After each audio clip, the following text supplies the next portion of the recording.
السلام علیکم ناظرین، میں محمد اسلم حسین سیاست کے اس عالمی خبر نامے میں آپ سب کا استقبال۔ امریکی صدر ڈونلڈ ٹرمپ نے آج ہفتے کے روز کہا ہے کہ یوکرین کو جنگ کے خاتمے کے لیے روس کے ساتھ معاہدہ کرنا چاہیے کیونکہ روس بہت بڑی طاقت ہے اور یوکرین نہیں۔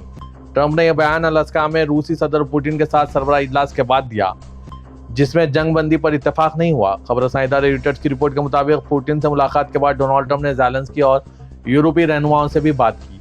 برطانوی وزیر اعظم کیئر سٹارمر نے کہا ہے کہ ٹرمپ کی وجہ سے جنگ کے خاتمے کا امکان ہے، لیکن جب تک پوٹن اپنا وحشیانہ حملہ نہیں روکیں گے پابندیاں مزید سخت ہوں گی۔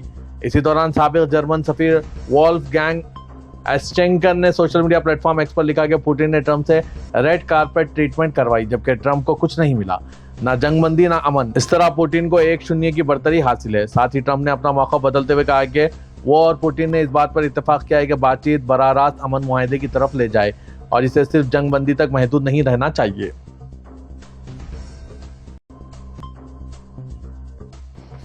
عرب اور مسلم ممالک کے وزرائے خارجہ نے آج ہفتے کے روز گریٹر اسرائیل کے بارے میں ان بیانات کی مذمت کی جو اسرائیلی وزیر اعظم بنیامین نتنیاہو نے فلسطینی علاقوں کو ضم کرنے کے لیے اپنے انتہائی دائیں بازو کے اتحادیوں کے بیانات کے بعد دیے۔ ایک مشترکہ بیان میں وزراء نے کہا ہے کہ نتنیاہو اور ان کے وزراء کے بیانات بین الاقوامی قانون کی کھلی اور خطرناک خلاف ورزی ہے۔ سعودی پریس ایجنسی کے مطابق بیان میں کہا گیا کہ وہ عرب قومی سلامتی، ریاستوں کی خود مختاری اور علاقائی و بین الاقوامی امن و سلامتی کے لیے بھی ایک براہ راست خطرہ ہے۔ اس دستاویز پر دستخط کرنے والوں میں سعودی عرب، الجزائر، بحرین، بنگلہ دیش، چاڈ، گیمبیا، انڈونیشیا، عراق، اردن، کویت، لبنان، Libya, Maldives, Mauritius, Morocco, Nigeria, Oman, Somalia, Sudan, Pakistan, فلسطین، سیریا، ترکی، متحدہ عرب امارات اور یمن کے وزرائے خارجہ شامل تھے۔ اس میں League of Arab States, Organisation of Islamic Cooperation اور گلف کوآپریشن کونسل کے سیکریٹری جنرل بھی شامل تھے۔ وزرائے خارجہ نے اس بات پر زور دیا کہ جبکہ ان کی ریاستیں بین الاقوامی قانونی حیثیت اور اقوام متحدہ کے چارٹر، خاص طور پر آرٹیکل 2 پیراگراف 4 کی پاسداری کی توثیق کرتے ہیں جو طاقت کے استعمال یا اس کی دھمکی کو قرار دیتے ہیں، وہ ایسے تمام پالیسیاں اور اقدامات اختیار کریں گے جو امن کو برقرار رکھیں، ایسے انداز میں جو تمام ریاستوں اور عوام کے مفادات کو تحفظ، استحکام اور ترقی حاصل کرنے میں مدد دیں اور تسلط کے وہم اور طاقت کے زور پر تسلط قائم کرنے سے دور رکھیں۔ ڈینش وزیر اعظم میٹے فریڈرکسن نے آج ہفتے کے روز کہا ہے کہ اسرائیلی وزیر اعظم بنیامین نتنیاہو ایک مسئلہ بن چکے ہیں اور مزید کہا کہ وہ غزہ کی جنگ پر اسرائیل پر دباؤ ڈالنے کی کوشش کریں گے کیونکہ ان کا ملک فی الحال یورپی یونین کی صدارت کر رہا ہے۔ نتنیاہو اب خود ایک مسئلہ ہے، فریڈرکسن نے روزنامہ جائلینڈ پوسٹن کو انٹرویو دیتے ہوئے کہا اور مزید کہا کہ اسرائیلی حکومت بہت آگے جا رہی ہے۔ درمیانی دائیں بازو کی رہنما نے غزہ میں بالکل خوفناک اور تباہ کن انسانی صورتحال اور مقبوضہ مغربی کنارے میں نئے آباد کاری منصوبے کی مذمت کی۔ انہوں نے کہا کہ ہم ان ممالک میں سے ایک ہے جو اسرائیل پر دباؤ بڑھانا چاہتے ہیں لیکن ہمیں ابھی تک یورپی یونین کے اراکین کی حمایت حاصل نہیں ہوئی۔ فریڈرکسن نے مزید کہا کہ وہ سیاسی دباؤ، پابندیاں، چاہے وہ آباد کاروں، وزراء یا یہاں تک کہ پورے اسرائیل کے خلاف ہوں، اس پر غور کرنا چاہتے ہیں جس سے تجارتی یا تحقیقی پابندیوں کی طرف اشارہ کیا گیا۔ یورپی یونین اردن کے سب سے اہم اقتصادی شراکت داروں میں سے ایک ہے جو مالی امداد، گرانٹس اور سرمایہ کاری کے ذریعے ملک کی معیشت کو سہارا دینے میں اہم کردار ادا کرتی ہے۔ یہ بات اردنی یورپی بزنس ایسوسی ایشن کے صدر علی مراد نے آج ہفتے کے روز کہی۔ اردن نیوز ایجنسی کے مطابق مراد نے اردن اور یورپی یونین کی شراکت داری کو تعمیری تعاون کا ایک زندہ نمونہ قرار دیا جس نے علاقائی اور بین الاقوامی چیلنجوں کے درمیان اردن کو اقتصادی بحرانوں سے نمٹنے میں مدد فراہم کی۔ انہوں نے خاص طور پر اقتصادی شعبے میں تعاون کو مضبوط بنانے کے لیے شاہ عبداللہ دوم کی عظیم کوششوں کی بھی تعریف کی۔ جیبا کے صدر نے کہا ہے کہ اس سال کے شروع میں ایک اسٹریٹجک معاہدے پر دستخط ہونے کے بعد سے اس شراکت داری میں قابل ذکر ترقی ہوئی ہے جو اردن کے اقتصادی اہداف کی حمایت کے لیے یورپی یونین کے عزم کی عکاسی کرتی ہے۔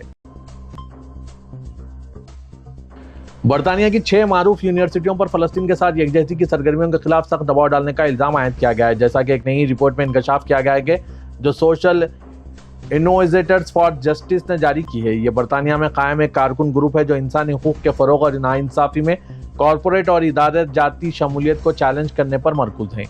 University College London, Queen Mary University of London, University of Bristol, London School of Economics, Oxford اور کیمبرج نے مجموعی طور پر 75% سے زیادہ دباؤ اور شمولیت کے اقدامات میں اسکور کیا ہے۔ UCL نے 100% دباؤ کے اسکور کے ساتھ فہرست میں سب سے اوپر جگہ حاصل کی اور فلسطین کی سرگرمیوں سے متعلق سب سے زیادہ طلبہ کی گرفتاریاں کی اطلاع دی۔ जहां 16 तलबा को गिरफ्तार करने के लिए पुलिस को बुलाया गया। सर्बिया में मुखालिफ मुजाहिरीन के ग्रोहों के दरमियान झड़पें दोबारा शिद्दत इख्तियार कर गई। पुलिस का कहना है कि हुकूमत मुखालिफ मुजाहिरों के महीने बाद भी इस हफ्ते दोबारा से ये मुजाहिरे जोर पकड़ गए। नवंबर से सर्बिया में बदउनवानी के खिलाफ मुजाहिरों की लहर जारी है, जब नेवी साद रेलवे स्टेशन की छत गिरने से 16 अफराद हलाक हो गए थे। इस सानये को वसी पैमाने पर बदउनवानी का नतीजा करार दिया गया।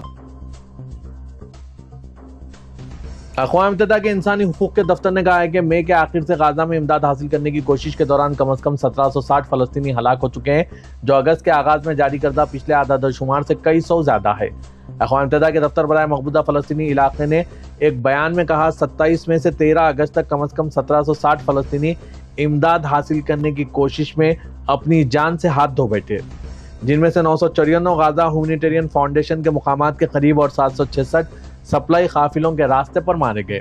इनमें से ज्यादातर हलाकतें इजरायली अफवाज के हाथों हुई है। यह तादाद यकूम अगस्त को रिपोर्ट की गई 1373 अमवात के आदादशुमार से ज्यादा है। इमदाद के मुकामात मौत के कुएं बन चुके हैं। गाजा की सिविल डिफेंस ने कहा है कि इजरायली फायरिंग से कम 38 अफराद हलाक हुए, जिनमें 12 वो लोग शामिल हैं जो इंसानी इमदाद के इंतजार में थे। इजरायली फौज ने कहा है कि इसके फौजी हमास के अस्करी सलाहियतों को खत्म करने पर काम कर रहे हैं और शहरी नुकसान को कम करने के लिए एहतियाती तदाबीर अख्तियार कर रहे हैं। चीन की वज़ारत ख़ारजा ने आज हफ्ते को एक बयान में कहा है कि चीन के वज़ीर ख़ारजा वांग यी हिमालय में मुतनाज़ा सरहद पर बातचीत की गर्ज से पीर से चारशुंबे तक भारत का दौरा करेंगे। ये 2020 में भारतीय और चीनी फौजियों के दरमियान सरहद पर हुई जंग के बाद सिर्फ दूसरा ऐसा इजलास होगा। भारतीय वज़ीर ख़ारजा एस जयशंकर ने जुलाई में बीजिंग का दौरा किया था। दोनों एशियाई ताकतों के ताल्लुकात में पिछले अक्टूबर में हिमालय की सरहद पर गश्त के मुआहदे के बाद बेहतरी आई है, जिससे 5 साला तातुल खत्म हुआ, जो तिजारत, सरमायाकारी और हवाई सफर पर असरअंदाज हो रहा था। भारतीय वज़ीर आज़म नरेंद्र मोदी इस माह के आखिर में चीनी सदर शी जिनपिंग से मुलाकात करेंगे, जब वो शांघाई ताउन तंजीम के इजलास में शिरकत के लिए चीन का सफर करेंगे। ये मोदी का 7 साल में पहला दौरा होगा और 2018 के बाद इनका पहला इजलास होगा। दोनों ममालिक के वज़ारत ख़ारजा के हुकाम ने पहले कहा था कि भारत और चीन 5 साल बाद सरहदी तिजारत दोबारा शुरू करने पर बातचीत कर रहे हैं, क्योंकि अमेरिकी टैरिफ आलमी तिजारती निज़ाम को मुतासिर कर रहे हैं। कनाडा की फिजाई कंपनी एयर कनाडा का अमला आज हफ्ते को हड़ताल पर चला गया और एयरलाइन का कहना है कि काम बंद होने से सर्विस बंद हो जाएगी। फ्रांसीसी खबरसां एनसीएफपी के मुताबिक Canadian union of public employees, जो एयर कनाडा के 10,000 अमले की नुमाइंदगी करते हैं, उन्होंने एक बयान में कहा है कि हम सरकारी तौर पर हड़ताल पर हैं। एयर कनाडा के फ्लाइट अटेंडेंट की हड़ताल से पहले ही एयरलाइन ने सैकड़ों परवाजें मनसूख कर दी थी, जिससे 1 लाख से ज्यादा मुसाफिर मुतासिर हुए। Canadian union of public employees ने आज 72 घंटे की हड़ताल का नोटिस दिया था, जिसके बाद वो आज सुबह मुकामी वक्त के मुताबिक 12:01 पर हड़ताल करने की कानूनी पोजीशन में है। अवामी नशरियात इदारे सीबीसी ने रिपोर्ट किया कि अगर आखिरी लम्हात में कोई मुआहदा नहीं होता तो लेबर एक्शन सुबह 1 बजे के करीब शुरू हो सकता है। ऑस्ट्रेलिया की रियासत विक्टोरिया की पुलिस ने मेलबर्न शहर से चोरों के गैंग से मुंसलिक 19 अफराद को गिरफ्तार किया। न्यूज वेबसाइट ऑस्ट्रेलिया टुडे के मुताबिक गिरफ्तार किए गए अफराद पर इल्जाम है कि उन्होंने गुज़श्ता 5 माह के दौरान मुख्तलिफ दुकानों और स्टोर से तकरीबन $1 करोड़ से जायद मालियत का सामान चुराया है।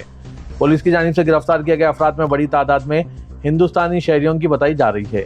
पुलिस के मुताबिक ये गैंग निहायत मुनज़्ज़म अंदाज में काम कर रहा था और बड़े पैमाने पर बच्चों का दूध, अद्वियात, विटामिन, स्किन केयर मसनूआत, बरक़ी ब्रश, कॉस्मेटिक्स और दीगर कीमती अशिया चुराकर इन्हें गैर कानूनी तौर पर फरोख्त करने वाले अफराद तक पहुँचाता थे। तफ्तीशकारों का कहना है कि गैंग का तरीका वारदात यह था कि मुख्तलिफ इलाकों में मौजूद अरकान एक ही वक्त में कार्रवाइयाँ करते और बादज़ां चुराया गया सामान एक नेटवर्क के जरिए मखसूस खरीदारों तक पहुँचाया जाता। मुकदमे की तहक़ीक़ात करने वाले पुलिस एहलकार ने बताया कि यह कार्रवाई पुलिस के लिए बड़ी कामयाबी है। यह हालिया दिनों में की गई सबसे अहम कार्रवाइयों में से एक है, जिसका मकसद चोरी की मुनज़्ज़म वारदातों में मुलविस गिरोहों को निशाना बनाना था। अफगानिस्तान के मुल्ला बैतुल्ला अखवानदाज़ा, जो तालिबान के सुप्रीम लीडर हैं, उन्होंने अपने वज़रा को हुक्म दिया है कि वो अपने ओहदों से कायम मुकाम का लफ्ज़ हटा दें। माहिरीन का कहना है कि यह कदम एक मुस्तकिल अफगान हुकूमत के क़याम की तरफ इशारा करता है। अगस्त 2021 में तालिबान के अफगानिस्तान पर कंट्रोल हासिल करने के हफ्तों बाद इस ग्रुप ने एक निगरान हुकूमत तश्कील दी थी, जिसमें तकरीबन मुकम्मल तौर पर आला शख्सियात शामिल थी और ख़वातीन की कोई नुमाइंदगी नहीं थी। यह हुकूमत तब से बरकरार है। जैसा कि अफगानिस्तान तालिबान के मुल्क पर कब्जे के 34 सालगिरह जुम्मे को मनाया, ग्रुप के तन्हाई पसंद सरबराह, जो ज़्यादातर खंदार से हुकूमत करते हैं, उन्होंने अपने ओहदेदारों को इनके किरदारों में निगरान का इस्तेमाल बंद करने को कहा है। अख्वानदाजा ने एक बयान में कहा, इस्लामी इमारत के तमाम वुज़रा और काबीना को अपने ओहदों में निगरान का लफ्ज़ इस्तेमाल नहीं करना चाहिए। जब तालिबान ने पहली बार निगरान इंतजामिया का ऐलान किया था तो इसे एक आर्जी इंतजाम के तौर पर पेश किया गया था ताकि मुल्क एक सरकारी और जामे हुकूमत कायम कर सके जिसमें ख़वातीन और अफगानिस्तान के नस्ली ग्रुपों के अरकान भी शामिल हों। सऊदी अरब में महकमा शहरी दिफा की जानिब से मुमलिकत के कुछ इलाकों में आइंदा 4 शुंबे तक गरज चमक के साथ बारिश का अलर्ट जारी किया गया है। सऊदी खबरसां इदारे की रिपोर्ट के मुताबिक सोशल मीडिया प्लेटफॉर्म एक्स पर अपने बयान में महकमा शहरी दिफा ने कहा है कि मक्का मुकर्रमा रीजन में दरमियानी दर्जे से मूसलाधार बारिश के साथ ज़ालाबारी और गर्द आलूद हवाएं चलने का इम्कान है। रिपोर्ट्स के मुताबिक ताइफ, अज़्म, मक्का मुकर्रमा शहर, अल अर्जियात, अल खुजूम, अल कामिल, बहरा, तोरबा और रनिया में बारिशें होंगी। असीर, जीजान, अलबाहा और निजरान रीजन के इलाके भी दरमियानी दर्जे से शदीद बारिश से मुतासिर होंगे, जबकि रियाज और मदीना रीजन में हल्की से दरमियानी दर्जे की बारिश हो सकती है। महकमा शहरी दिफा ने अपने बयान में शहरियों को एहतियाती तदाबीर के साथ खुद को महफूज मुकामात तक महदूद रखने का मशवरा दिया है। सऊदी अरब ने पाकिस्तान के मुख्तलिफ इलाकों में सैलाब और तूफानी बारिश से अमवात पर हुकूमत और अवाम से दिली ताज़ियत का इजहार किया। SPA के मुताबिक वज़ारत ख़ारजा ने एक बयान में हुकूमत पाकिस्तान और मुतासरीन के अहल खाना से दिली ताज़ियत और हमदर्दी के साथ इस दर्दनाक वाक़े पर इज़हार यकजहती किया और ज़ख्मियों की जल्द सेहतयाबी की ख्वाहिश जाहिर की। वाज़ेह है कि पाकिस्तान में कुदरती आफात से निपटने वाले इदारों ने कहा कि खैबर पख्तूनख्वा, गिलगित बल्तिस्तान और पाकिस्तान के ज़ेर इंतज़ाम कश्मीर में हलाकतों की मजमूई तादाद 205 हो गई है। सबसे ज़्यादा मुतासिर हुआ सूबा खैबर पख्तूनख्वा है, जहाँ 24 घंटों के दौरान बारिशों और फ्लश फील्ड के बाद मुख्तलिफ हादसात में अब तक 189 हलाक जबकि 21 जख्मी हुए हैं। बाजूड़ में मुतासरा इलाके सालारजरी में इमदादी सामान ले जाने वाला हेलीकॉप्टर MI-17 क्रैश हो गया। इस हादसे में 2 पायलटों समेत अमले के 5 अफराद जान से गए। ख़वातीन की सरबराही में कायम हुए म्यूजिक इनिशिएटिव हुन्ना के 2025 के मेंटरशिप प्रोग्राम और वर्कशॉप सीरीज का आगाज हो गया। ये प्रोग्राम जो अब 3 साल से मुनक्किद हो रहा है, पूरे सऊदी रीजन के ख़वातीन को मेंटर्स, वसाइल और नेटवर्क्स के साथ मिलाता है ताकि पेशेवराना तौर पर आगे बढ़ने में इनकी मदद की जा सके।